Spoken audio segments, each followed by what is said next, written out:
Hey guys, thanks for tuning in to another edition of Redness Radio. As many of you may know, I have been a bar, restaurant, and nightclub operator for the last 20 years, in addition to being a DJ. I'd like to share some of those experiences with you today, including hospitality horror stories today with Abby.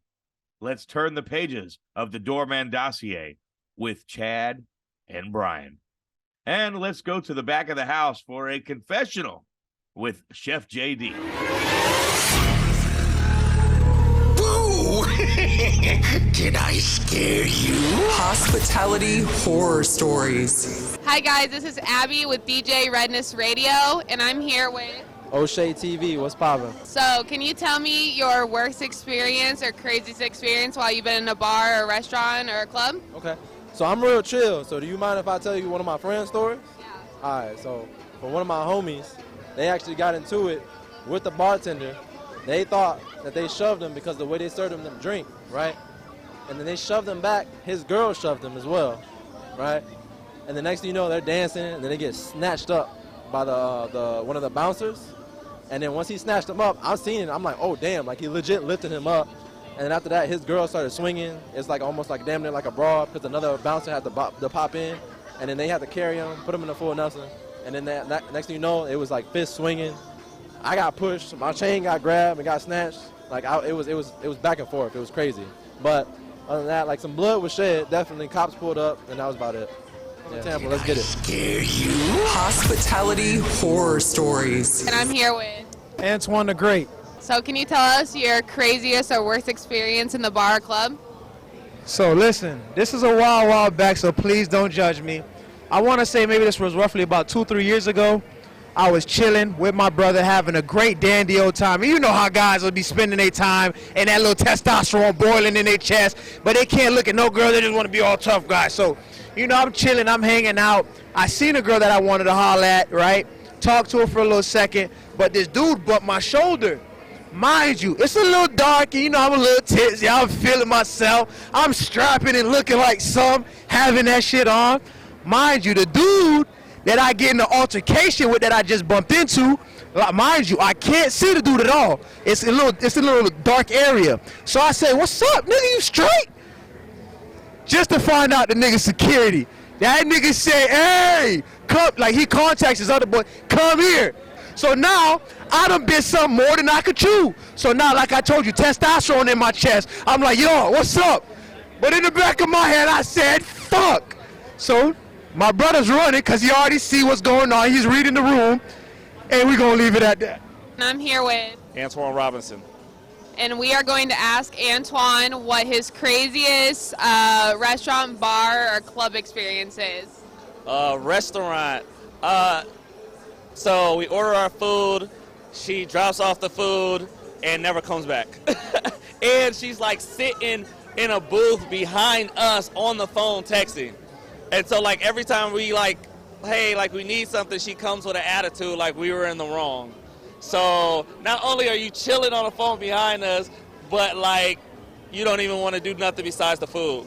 Then when the food comes, she's like, is there anything else I could get you? And I'm like, probably not. I don't want to get my food spat in, so pretty much off the top of the dome, that's what I could think of. Oh, yeah, that's great. Thank you so much. No problem. Thank you again, Abby, for sharing those experiences with us. Good job, Antoine. I think you did the right thing and just saved it for another day. If you have a hospitality horror story, we want to hear from you. Please go to baralmighty.com and contact us today. This next segment is one that many of you might skip over, but it's probably the most important segment of the show. You're working hard for your money, collecting tip after tip.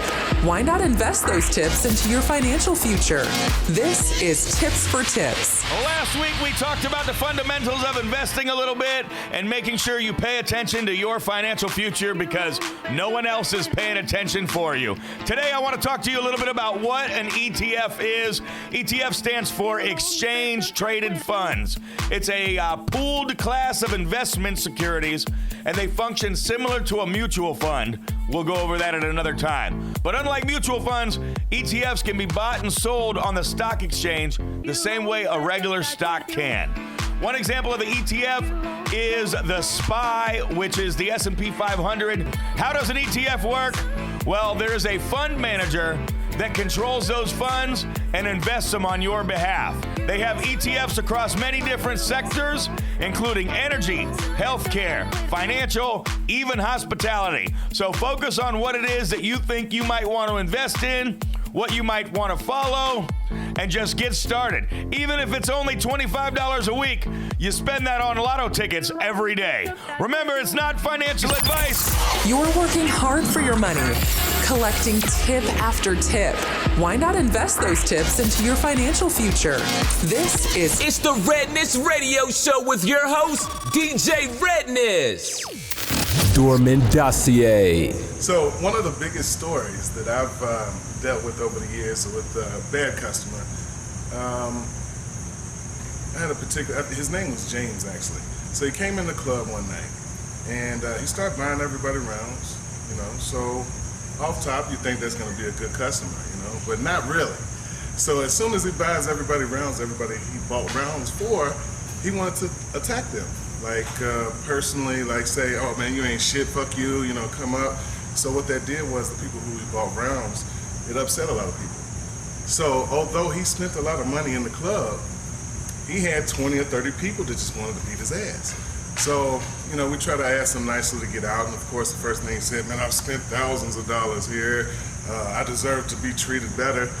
But we're like, sir, although you bought the shots and bought the drinks for the customers, it's no right for you to disrespect them, and it's hard for us to be able to control that type of situation. So, of course, when we try to put him out, he wants to fight us. He wants to fight everybody he sees. So we get him outside eventually, and as he's trying to swing on another customer, the police walk up. So instantly he turns around and swings at the police. Well, he got his ass whooped that night, and not by us. Well, that's one of the situations that we had, just a bad customer. It could have been a good customer because he spent money, but it's a bad customer because he didn't know how to treat the other patron. Doorman Dossier. This is just one of the many stories you'll experience as we turn the pages in the Doorman Dossier. Up next, I have a one-on-one interview with Chef JD. Calls himself the Kilted Chef, as we explore the back of the house confessions, nudity, and a crazy, crazy clopin, which is a close to an open. Chef, let's get into it. Back of the house confessions. There's so many. I mean, 20 years over, I'm just racking my brain of all of them that would be sufficed to share with you. And also, I don't want to go over a little bit of top because I've seen some things, and we'll go over those things at a later date. But for right now, I guess we'll talk about the Manny Pacquiao event. Okay. I was young. I was working as a wing house kitchen manager, and the GM literally asked me to go out and rope off the front parking lot so that we could bring in more guests, and more guests, and more guests, and more guests. On that night, we sold $47,000 in chicken wings, and I did not leave the restaurant till about 5 o'clock in the morning. Keep in mind, I lived about an hour away from the restaurant, and I had to open up the next morning at 8 o'clock in the morning. So instead of going out and going home, I waited till everybody left. I told the GM, hey, I'm gonna close the place down. I had my own key anyway, code and everything like that. And I thought it would be good just to go ahead and clean myself up after everybody left, and I went ahead and gave myself a shower in the mop sink, thinking that I could get away with this and everything would be all right, and I wouldn't smell like horribleness because it was bad. I mean, raw chicken all night. Yeah. It was typical night in the kitchen. You're gonna sweat and whatever you got to do. So I wanted to bathe. I didn't want to go all the way home, so I hopped in. The next day, the GM calls me in the office, and there's me, bareback, on video. And he just kind of looks at me and just says, why didn't you just go to the hotel and pay $40? Come on, John. I didn't get fired because of it, because I was really, really good at my job at the time.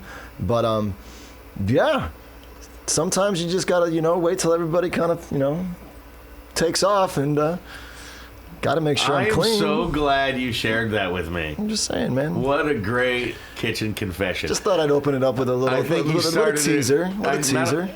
What a great way to start the segment series. And but to really just lay it all out there for other people to hear, a really personable story. It's fun. We are so excited to have this series right here on Redness Radio. This is your man, DJ Redness. Don't forget, you can tune in right here on Redness Radio, or you can see the entire Kitchen Confessions in its entirety, because sometimes we edit it down for this show. You can see it on his channel, which is Kilted Chef. Yeah. So on YouTube as well. So thank you very much for tuning in to the very first Kitchen Confessions with Chef JD. It's a pleasure. This is fun. And we'll get back to it right on Redness Radio. You are listening to Redness Radio.